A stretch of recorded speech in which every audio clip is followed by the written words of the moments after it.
Live, सामाजिक सांस्कृतिक बांधिलकीचे यथार्थ दर्शन। सिल्लोड शहरातून कारमधून 8,70,000 रुपये लांबवले। घटनाक्रम सीसीटीव्ही कॅमेऱ्यात कैद।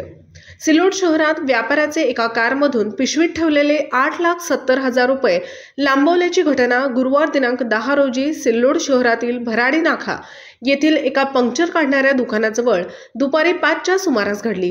ही घटना सीसीटीव्हीत कैद झाली असून यात पैसे लांबवणारी गँग कर्नाटकची असल्याची माहिती पोलिसांच्या तपासात समोर आली आहे।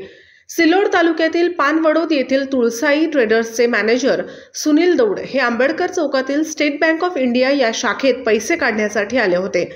त्यांनी शाखेतून 8,70,000 रुपयांची बॅग MH20 EE 8084 या कारच्या सीट खाली ठेवले होते।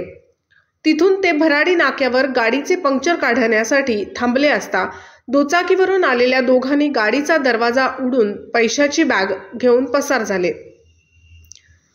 या घटनेची माहिती सिल्लोड शहर पोलिसांना कळताच पोलीस निरीक्षक शेषराव उदार व त्यांच्या सहकाऱ्यांनी सीसीटीव्ही फुटेज तपासले असता सदरच्या घटनाक्रमात चोरी करणारे कर्नाटकची गँग असल्याची माहिती समोर आली असून या घटनेमुळे परिसरात खळबळ उडाली आहे।